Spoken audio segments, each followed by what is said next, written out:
আসসালামু আলাইকুম ওয়া রাহমাতুল্লাহ। আজকে আরো হেভেলস এর একটা ডিবি বুট ফিটিং করবো। তবে আশা করি এই ভিডিওটা আপনারা কেউ ফলো করবেন না। তো এই ভিডিওটা ফলো করবেন না, যাদের মতের সাথে মিলবে তারা ফলো করে। তো ডিবি বুটের ইনস্টল সম্বন্ধে এমন কিছু তথ্য জানাবো যেটা হয়তো আপনাদের কাজে লাগতে পারে। যদি মনে করেন কাজে লাগে তাহলে ভিডিওটা দেখবেন, আর মনে করেন ভিডিওটা দেখার পরে যদি মনে করেন কাজে না লাগে তাহলে ভিডিওটা বন্ধ করে চলে যাবে। তো আজকের ভিডিওটা একটি বিতর্কমূলক ভিডিও। চলেন আমরা বেশি দেরি না করে এটাকে আপনি হবেন।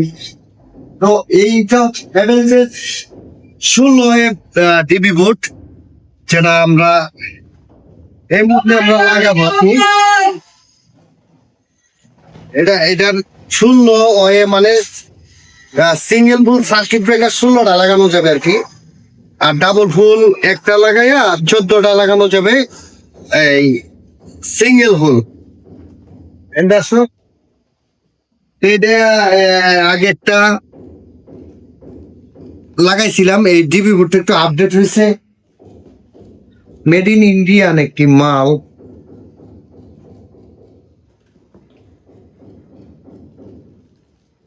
তো ডিবি বুটের যে ওয়ালে যে ইনস্টল করাটা, এই ইনস্টল করাটা খুবই সুন্দর সুন্দর আমরা ইনস্টল করার। এই যে ডিবি বুটের এই যে দেখেন একটা বিষয়, এই বিষয়টা আমরা কিন্তু সবাই ভুল করি।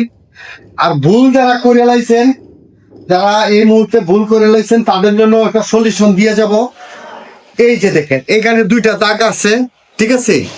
এখানে দুইটা দাগ আছে, দেখা যায় কিনা জুম দেও, দুইটা দাগ আছে। এই এন থেকে মোবাইলটা ধরো, দেয়া যায় তো, হ্যাঁ দেয়া যায়।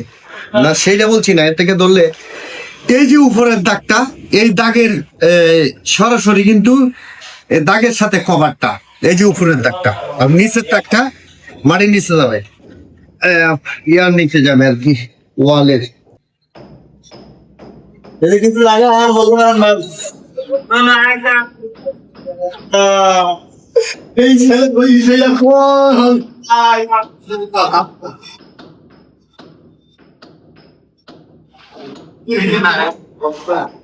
লাগে নেই উড়াবো কেন?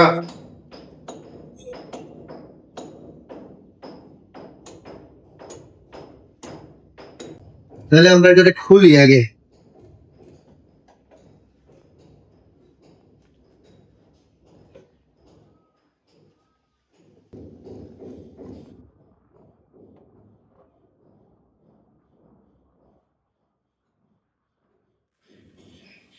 এটা সালভা এই বডির সাথে ডালাটা এখানে দিছে, এই যে আর্থিং শর্ট করছে, কিন্তু এটা আর্থিং শর্ট করার কারণ আছে। এই যে সাইডটা, এই সাইডটা হচ্ছে প্লাস্টিকের বা পিভিসি। তো এই পিভিসির মধ্যে কিন্তু এটা আটকে, তো এটা যদি না থাকে তো এখানে কারেন্ট নেওয়ার সম্ভাবনা বেশি হয়। এই যে দেখেন এখানে হচ্ছে ডিস্ট্রিবিউশন বোর্ড, এরপরে টাইপ এসপিএন ডিবি, এরপরে লেখা আছে rated voltage 240 AC 50-50 hertz, made in India.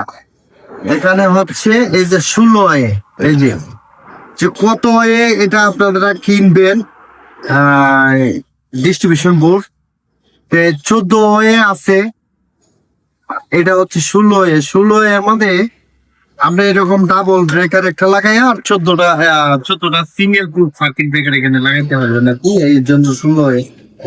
তো আমরা এটা খুলি, আমরা ভিডিওটা পাস করে নিচ্ছি, পরবর্তীতে আমরা আপনাদের কাছে আসছি।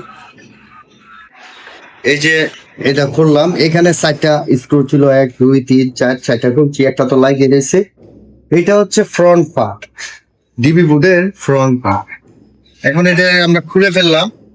এই সাইডটা আপনি যেটা করবেন, এই সাইডটা আপনার এই পলিথিনের ভিতরে ভরে প্যাকেটের ভিতরে রেখে দিলেন।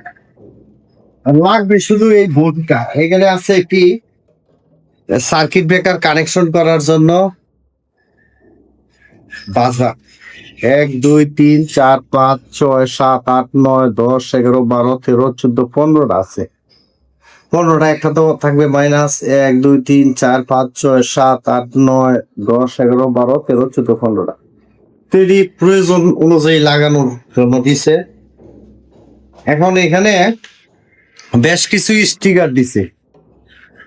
স্টিকার গুলো মূলত যেটার কারণে দিছে এত ছোট ছোট অক্ষর যা বোঝা কঠিন, মানে খালি চোখে দেখা যায় না। এখানে ডাইনিং রুম মানে এখান থেকে একটা স্টিকার তুলে ওই সার্কিট ব্রেকার যেটা আছে এটার মধ্যে লাগাই দেওয়ার জন্য।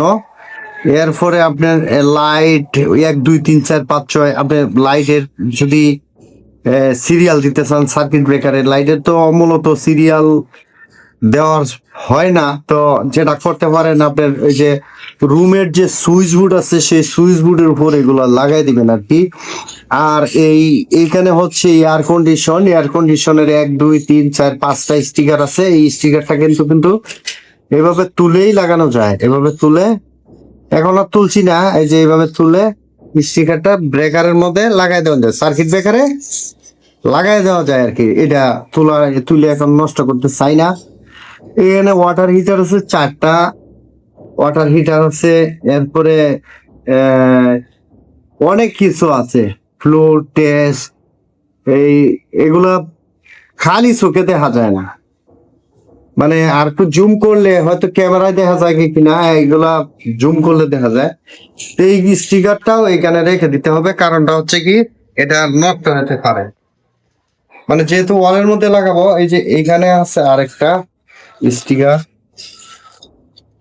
এখানে দিছে 1 2 থেকে মানে 16টা সার্কিট ব্রেকারের জন্য 16টা সার্কিট ব্রেকার সিরিয়াল নাম্বার। এটাও আমরা রেখে দিচ্ছি পরবর্তীতে ব্যবহার করার জন্য। এখানে আমরা দুইটি কন্ট্রাক্টর পাইতেছি, একটা হচ্ছে এই যে এখানে দুইটা কন্ট্রাক্টরের মধ্যে হচ্ছে এটা হচ্ছে আর্থিং এর কন্ট্রাক্টর। এখানে আর্থিং আইকনটি অবশ্যই লেখা আছে।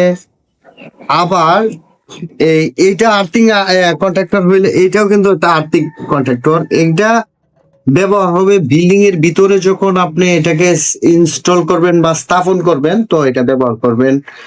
আর বাহ্যিক দৃষ্টিতেও আপনি এটা ব্যবহার করতে পারেন। তাছাড়া এই ডিবিটাকে গ্রাউন্ডিং করার জন্য এইখানে দুটা নাট দিছে, যে দেখেন এখানে একটা, এই যে আর্থিং এর নাট দিছে। ইচ্ছা করলে এগুলো ব্যবহার করতে পারেন। তো এগুলো ব্যবহার করবেন কিভাবে? এগুলা তো মনে করেন যখন সারফেসে লাগাবেন, যে ওয়ালের উপরে লাগাবেন, তাহলে এগুলো ব্যবহার করতে পারেন। তো এটা ওয়ালের ভিতরে ঢুকিয়ে গেলে এগুলো যখন ঢুকিয়ে যাবে তখন এইখান থেকে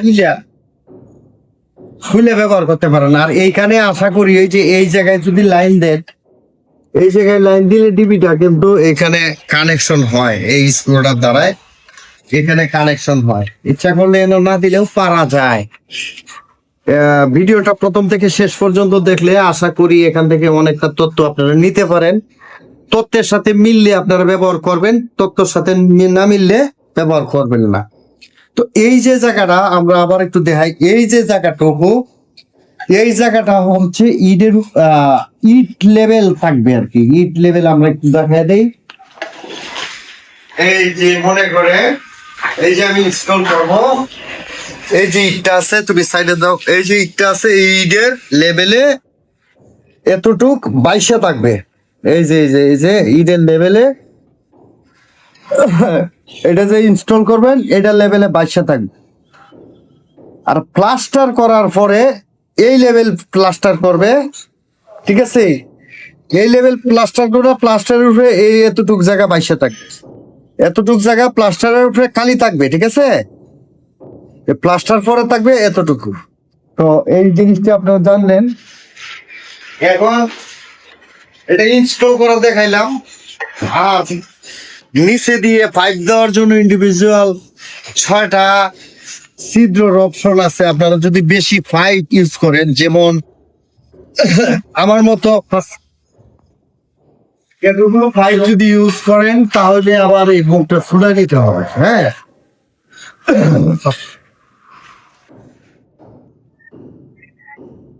আপনি যদি বেশি 5 ইউজ করেন তাহলে এইটা যে এইটা হচ্ছে টপ সাইড, এটা হচ্ছে উপরের সাইড, এটা হচ্ছে নিউট্রাল বাসবার বলতে পারেন, কন্ট্রাক্টর বলতে পারেন, আর্থিং কন্ট্রাক্টর, এটা হচ্ছে নিউট্রাল কন্ট্রাক্টর।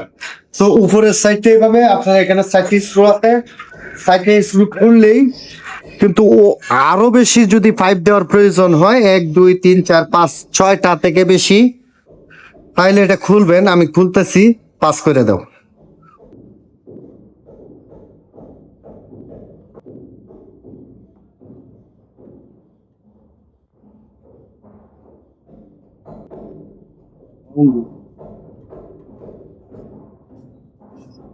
তিনটা খুলে ফেললাম, আরেকটা রয়েছে। এই যে এই কভারটা খুলে ফেললে বেশ কিছু জায়গা হয়। এখন এই কভারটা খুললে বেশ কিছু জায়গা হয়। এখানে যে 6টা ছিল, 6টা ছিদ্র ছিল, এই 6টা ছিদ্র থেকে এখানে একটু বেশি পাইপ পড়বে। 6টা ছিদ্র পড়ার পরে আপনি যদি মনে করেন আরো বেশি পাইপ আমার মতো, তো এখানে গ্রাইন্ডিং মেশিন দিয়ে কেটে ফেলবে। গ্রাইন্ডিং মেশিন দিয়ে আমাদের যদি বেশি পাইপ আছে আমরা গ্রাইন্ডিং মেশিন দিয়ে কেটে ফেলবো।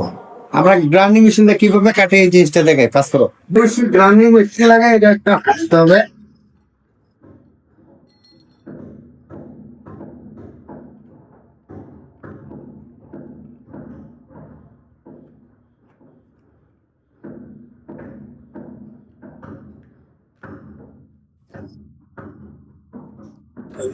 আমাদের সিমেন্টে এগুলো কেটে নিতে পারেন।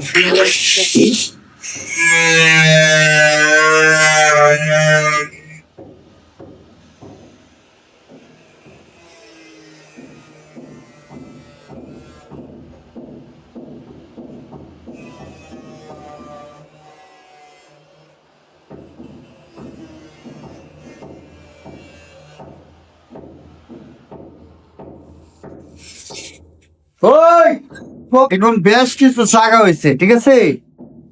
এখন বেশ কিছু জায়গা হয়েছে, এখন আরো কিছু খোলার প্রয়োজন আছে। যেমন আমাদের নিউট্রাল বাসবারটাও আমরা খুলে রাখতে পারি। নিউট্রাল বাসবার খুলে রাখার পরে আপনি যে কাজটা করবেন, এই স্ক্রু লাগাই রাখবেন। এই যে স্ক্রু লাগাই রাখবেন, নাহলে স্ক্রু লাগাইতে পারবেন। এই যে এটার মধ্যে স্ক্রুটা লাগাই রাখবেন, কারণ পেছন দিয়ে যদি সিমেন্ট আটকে যায় স্ক্রুটা টাইট হবে। যে স্ক্রুটা লাগাই রাখবেন, এই যে স্ক্রু লাগাই রাখলাম। আপনি এই নিউট্রাল বাসবারটা খুলে রাখলেন মানে লাগানোর আগে। আর এইটাকেও আপনার এই যে ইয়াটা আছে, চ্যানেলটা আছে, সার্কিট ব্রেকার চ্যানেল, এই চ্যানেলটাকে আপনি একটু ইয়া করতে পারেন, একটু লুজ দিয়ে এই চ্যানেলটাকে খুলে নিতে পারেন। বাস খুলে ফেললাম। খোলার পরে এই নাটগুলো মানে স্ক্রুগুলো টাইট দিতে হবে, কাছে থাকতে হবে। এই স্ক্রুগুলো টাইট দিয়ে রাখতে হবে। এখন পরিমাণ মতো গ্রুপ কেটে এটাকে ইনস্টল করতে হবে। এর আগে আমাদের এই যে মেটাল গুলো খুলছি, মাল সামানা গুলো খুলছি, এই মাল সামানা গুলো আমাদের যত্ন সহিত এই বক্সে রেখে দেওয়াই উচিত। এই স্ক্রু নাট গুলো যেগুলো আছে এগুলো রেখে দিলাম, রেখে দিয়া বা বক্সে কভার করে দিলাম। এখানে বান্ধে দিলে ভালো হয়, আমার খারাপ করে দিলাম। এই একটা বক্সের মধ্যে অতিরিক্ত যদি হয় 2টা কভার দিয়ে 2টা কভার আটে আরে এভাবে আবার ট্যাপ মেরে ধুয়ে দিবেন। বরং যেদিন প্লাস্টার শেষ হয় সেই দিন কিন্তু এটা লাগানোর পরে যেদিন প্লাস্টার শেষ হয় আপনার সার্কিট ব্রেকার লাগাবেন, কাঠটা এটাকে ওয়ারিং করবেন, ওয়ারিং করার পরে এটাকে আইনা রুটে দিয়ে দিবেন।